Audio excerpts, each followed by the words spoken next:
Hello students, next question number है हमारा right short notes on pH value, acid base indicators and third है universal indicator. हमें समझना है पीएच वैल्यू क्या होती है, एसिड बेस इंडिकेटर्स क्या होते हैं और यूनिवर्सल इंडिकेटर क्या होते हैं। ठीक है, क्वेश्चन नंबर 8 है हमारा। क्वेश्चन नंबर 7 तक जो था हमने कुछ क्वेश्चंस एसिड से रिलेटेड थे और कुछ क्वेश्चंस क्या थे, बेस से रिलेटेड थे। एसिड बेस की preparation, physical properties, chemical properties और उनसे रिलेटेड जो इम्पोर्टेंट बातें थी अब तक हमने वो पढ़ी थी।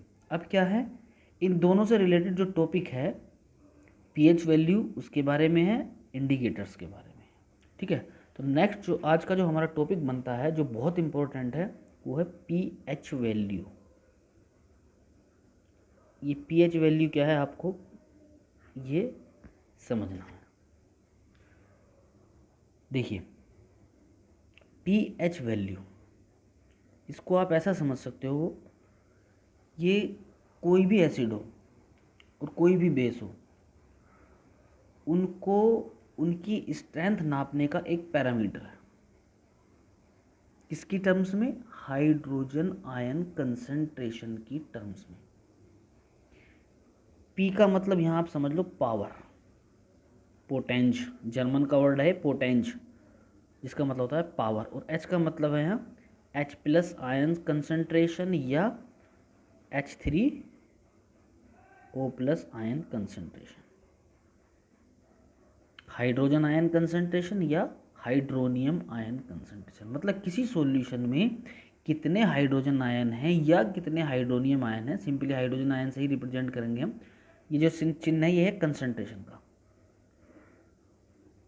वो पीएच वैल्यू को दर्शाती है। उसी के बेस पर क्या है, हम कंपैरिजन स्टडी करते हैं कि कोई सॉल्यूशन कितना एसिडिक है और कितना बेसिक है। ठीक है, तो pH value stands for power of hydrogen ion concentration. अब क्या है, हाइड्रोजन आयन कंसंट्रेशन जो है वो 10 की पावर निगेटिव में वैल्यू होती है। तो उसको सिंप्लीफिकेशन करने के लिए क्या है, इसकी डेफिनेशन दी जाती है कि pH value of any solution is equal to the negative logarithm base 10 होता है और हाइड्रोजन आयन कंसंट्रेशन। ये क्यों लिया गया है? ये इसलिए लिया गया है कि पीएच वैल्यू क्या है, हाइड्रोजन आयन कंसंट्रेशन क्या होगी, वो 10 की पावर माइनस डिजिट में होगी। तो उसको सिंप्लीफाइड करने के लिए हमने क्या है, निगेटिव लॉगरिथम में इसको लिया है। ठीक है, तो ये बात हो गई हमारी पीएच वैल्यू से रिलेटेड। ठीक,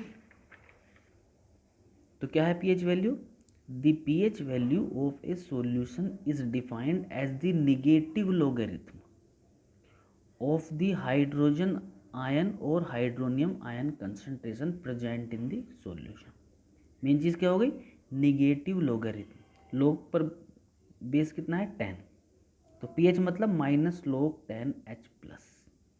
इससे फ़ायदा क्या होगा, फ़ायदा इससे ये होगा, मान लीजिए आपसे कहा जाए कि एक सॉल्यूशन है उसमें जो है हाइड्रोजन आयन कंसंट्रेशन कितनी है, 10 की पावर माइनस 5 मोल पर लीटर है।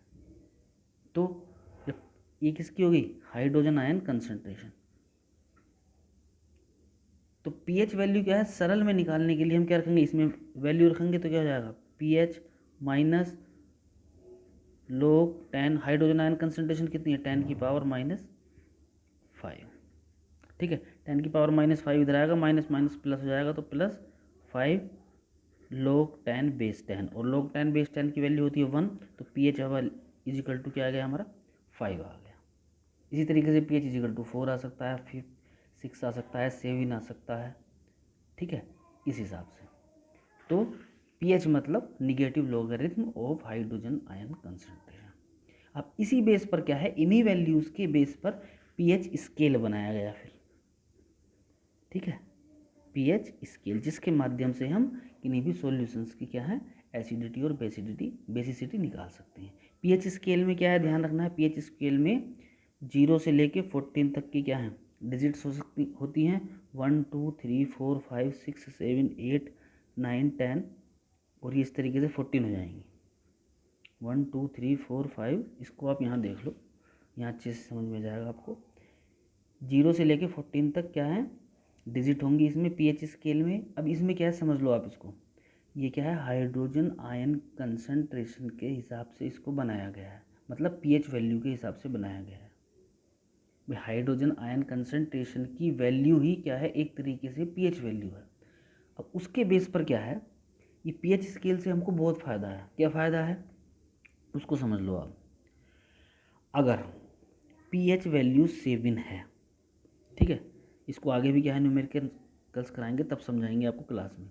अगर यहाँ आप इतना ध्यान रखो, अगर पीएच वैल्यू 7 है तो सॉल्यूशन न्यूट्रल होगा, ठीक है।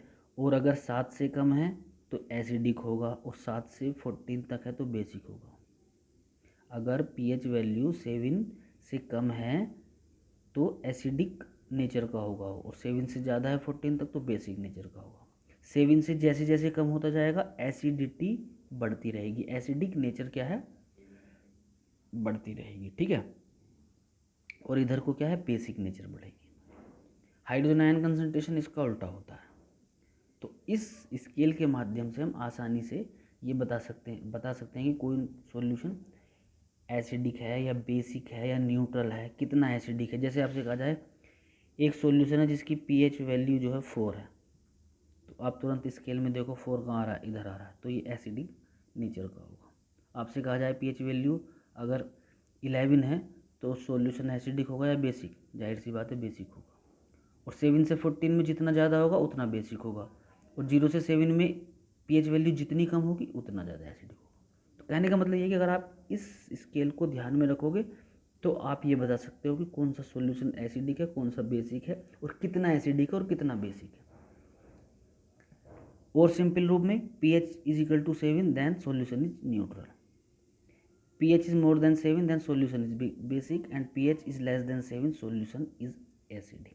तो ये क्या है हमारा, ये नोट्स, इस पेपर के जो नोट्स हैं वो हमको ये बताएंगे कि pH वैल्यू का मतलब क्या होता है, pH स्केल क्या होता है, और किस हिसाब से acidic and basic nature varies करती हैं pH स्केल के माध्यम से, ठीक है। तो ये तो हो गया हमारा फर्स्ट पार्ट। अब बात आती है सेकंड की, एसिड बेस इंडिकेटर्स। अब ये एसिड बेस इंडिकेटर्स क्या होते हैं भाई, इंडिकेटर्स क्या काम करते हैं, इंडिकेटर्स जो होते हैं वो क्या काम करते हैं, इंडिकेटर किसी चीज़ को इंडिकेट करते हैं, जो इंडिकेशन का काम करे, जो भी टूल्स, उसको हम क्या बोलते हैं, इंडिकेटर्स बोलते हैं, ठीक है। तो एक इंडिकेटर आप जानते भी हो, क्यों भाई, इंडिकेटर्स जो हैं, जैसे आप जनरली भाषा में एसिडिक बेसिक नेचर के बारे में एक चीज़ सुनते होगे, लिटमस पेपर। लिटमस पेपर या सॉल्यूशन, लिटमस पेपर किससे बनाया था, लिटमस सॉल्यूशन से बनाया था जो लीचियन डाई से बनता है। तो लिटमस पेपर क्या काम करता है, लिटमस पेपर सीधा एसिडिक और बेसिक नेचर में को बताता है। कैसे, अगर लिटमस पेपर हमारा क्या हो जाए, ब्लू लिटमस पेपर अगर रेड हो जाए तो ये क्या इंडिकेट करेगा भाई, आप ब्लू लिटमस पेपर को किसी सॉल्यूशन में डाल दो और अगर उसका कलर रेड हो जाए तो ये it shows that it is acidic. जो सॉल्यूशन होगा वो कैसा होगा, एसिडिक होगा। और अगर रेड लिटमस ब्लू हो जाए तो वो कैसा होगा, बेसिक नेचर का होगा। तो ये लिटमस पेपर हमारा क्या होगा, एक इंडिकेटर की तरह काम कर रहा है। तो any substance, any tools which shows the change in colour और smell that particular solution is acidic और basic, it is called indicator. मतलब इंडिकेटर क्या काम करते हैं, इंडिकेट करते हैं कि सॉल्यूशन हमारा एसिडिक नेचर का है या बेसिक नेचर का है। वो इंडिकेट कर सकते हैं कलर चेंज के माध्यम से या स्मेल के माध्यम से भी कर सकते हैं, जिनको ऑल्फैक्टरी इंडिकेटर्स कहते हैं, ठीक है। तो यहाँ क्या है, हम लिटमस पेपर के बारे में आप जानते ही हो। दो इंडिकेटर्स के बारे में आपको और ध्यान रखना है, एक तो फिनोल्फ्थेलिन, फिनोल्फ्थेलिन, ठीक, एक होता है मैथिल ऑरेंज। फिनोल्फ्थेलिन कैसा होता है, ये न्यूट्रल सॉल्यूशन में कलरलेस होता है, ठीक है। लेकिन जब एसिड में आप इसको डालोगे तो ये पिंक हो जाएगा, ठीक, सॉरी, एसिड में ये कलरलेस ही रहता है। फिनोल्फ्थेलिन का न्यूट्रल सॉल्यूशन में कलरलेस होता है, ठीक है। और एसिडिक में क्या रहेगा, ये कलरलेस ही रहता है, लेकिन बेसिक में क्या हो जाएगा, ये पिंक कलर का हो जाएगा। दूसरा इसी तरीके से होता है मैथिल ऑरेंज।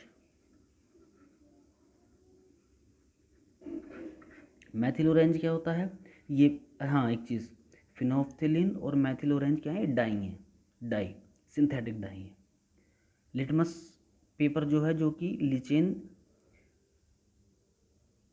प्लांट से बनता है, ये भी डाई है, लेकिन ये नेचुरल डाई है। ये दोनों क्या है, सिंथेटिक डाई है।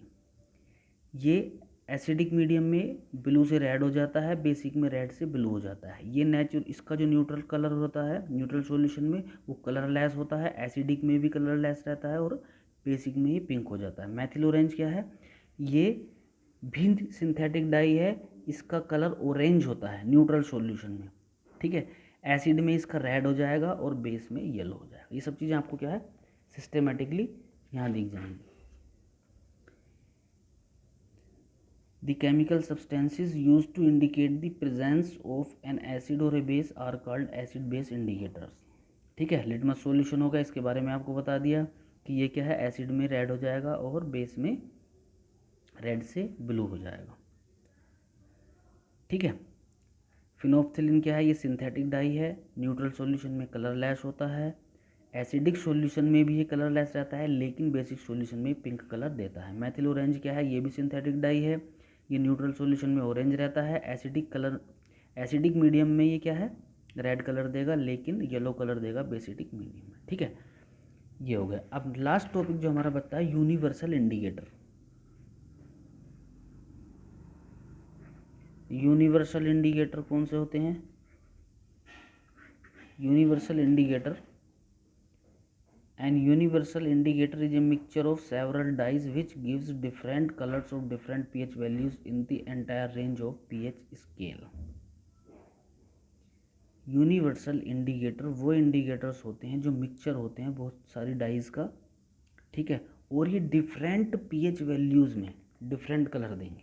देखिए, ये जो हमारे इंडिकेटर्स थे, ये क्या है, एसिडिक मीडियम में एक कलर देंगे और बेसिक मीडियम में दूसरा कलर देंगे जनरली।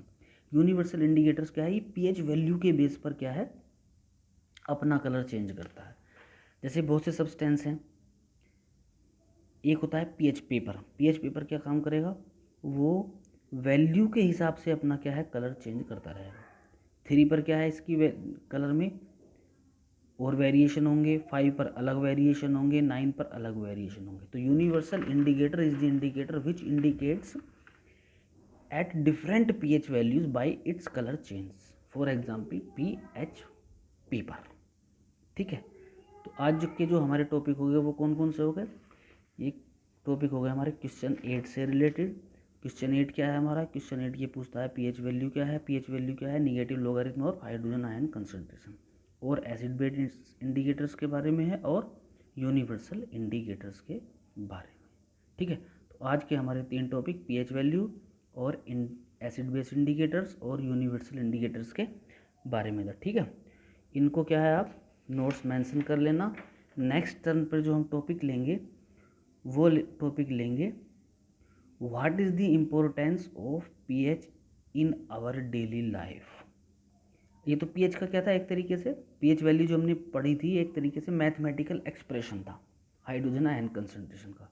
इसी पीएच वैल्यू को जो हमारी डेली लाइफ है, उस डेली लाइफ में हम किस तरीके से यूज़ करते हैं, इससे रिलेटेड छोटे छोटे क्वेश्चंस आते हैं बोर्ड में भी, तो उस दृष्टि से भी ये महत्वपूर्ण है, ठीक है। तो जो आपको एनसीईआरटी का मैटर दिया उसमें पढ़ लेना, और नेक्स्ट टर्न पे क्या है, इसको एक्सप्लेन करेंगे सही से, ठीक है। Okay, thank you.